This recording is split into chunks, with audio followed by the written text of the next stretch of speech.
I bet you didn't know that sometimes the fate of the nation can hinge on a Monday morning brawl outside number 10.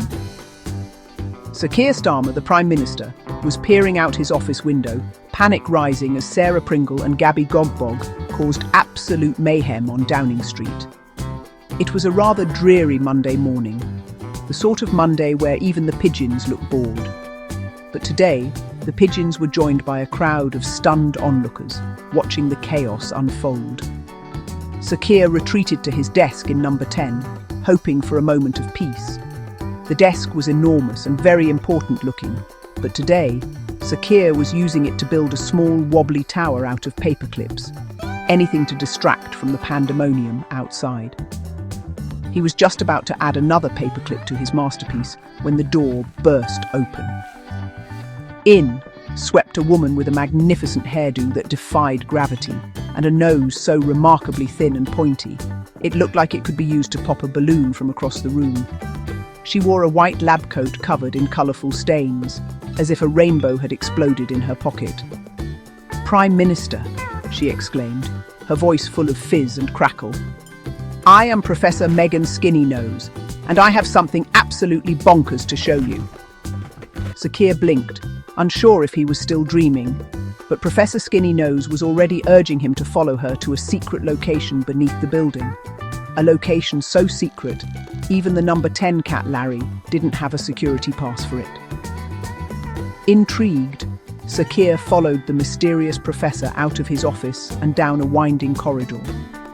They stopped at the grand fireplace, the one with the stern portrait of a very grumpy-looking former Prime Minister hanging above it. Professor Skinnynose recited a silly password, wibbly-wobbly jelly babies, and with a grate and A, the entire fireplace swung inwards, revealing a hidden lift. The lift was not a grand golden affair. Oh no. It was a rickety metal cage that smelled faintly of old socks and cabbage.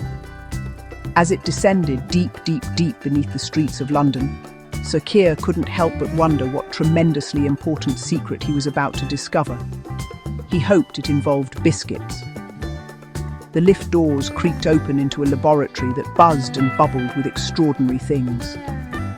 There were beakers filled with luminous green liquids that fizzed excitedly, and strange contraptions that whizzed and whirred with a life of their own.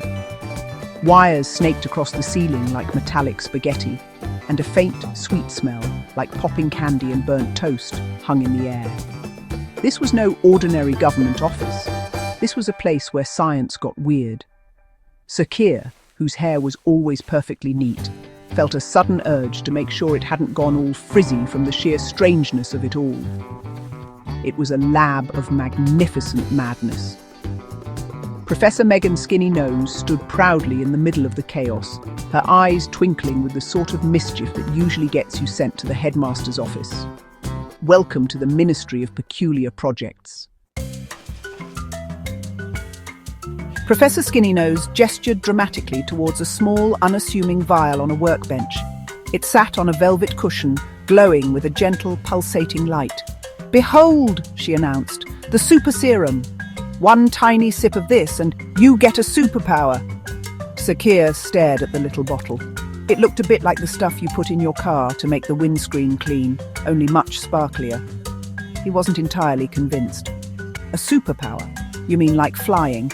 Or turning invisible so I can sneak an extra biscuit from the cabinet?" he asked, his eyes wide with a mixture of disbelief and hope.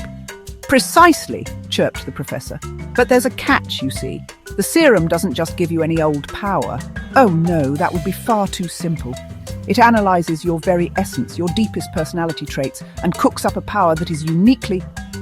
She picked up the vial and swirled it, causing the liquid inside to shimmer like a captured galaxy.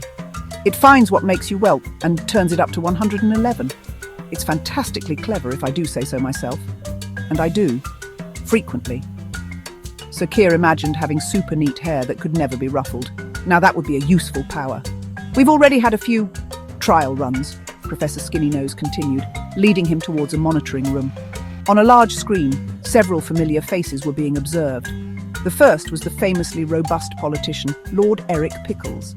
He was standing in a courtyard, and something truly odd was happening.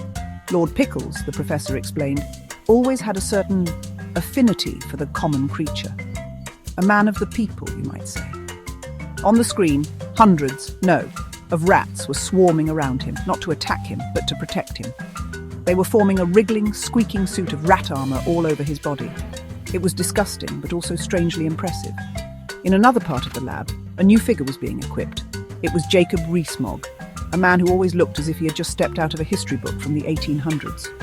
Mr. Rees-Mogg is a man of tradition and impeccable tailoring, the professor noted.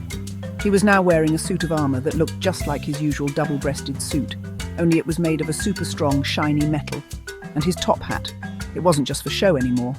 With a flick of his wrist, he could throw it like a deadly boomerang, capable of knocking a pineapple clean off a target from 50 paces. He looked terribly pleased with himself. Next on the monitor was a man famous for his incredibly cheerful television programs and a rather large, pink, spotty friend called Mr. Blobby. It was Noel Edmonds. Mr. Edmonds, Professor Skinnynose giggled, spent his career making things delightfully messy and putting people in boxes. The serum loved that.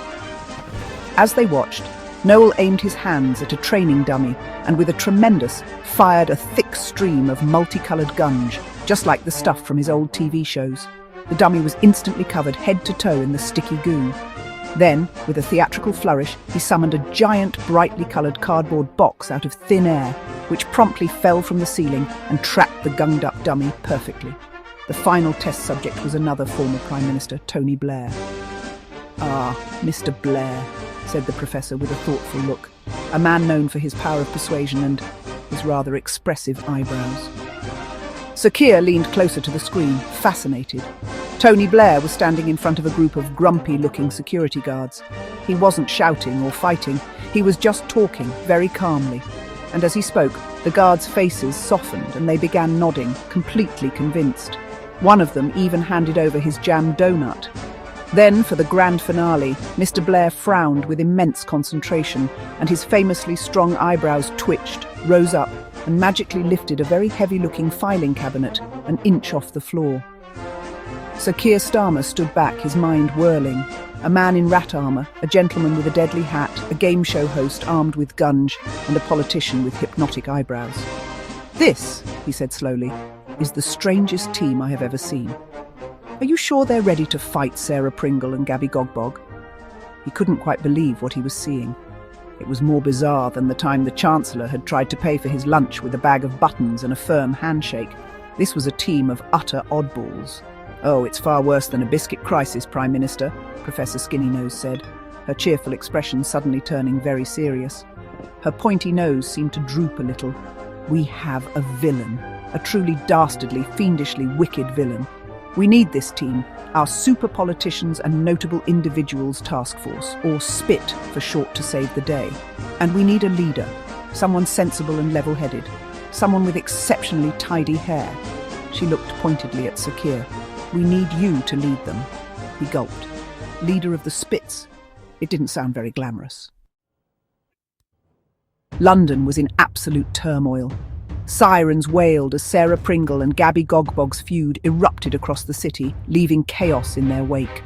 Debris the size of cars tumbled from rooftops, mushroom men rampaged through Parliament Square, and every traffic light in Westminster turned red at once.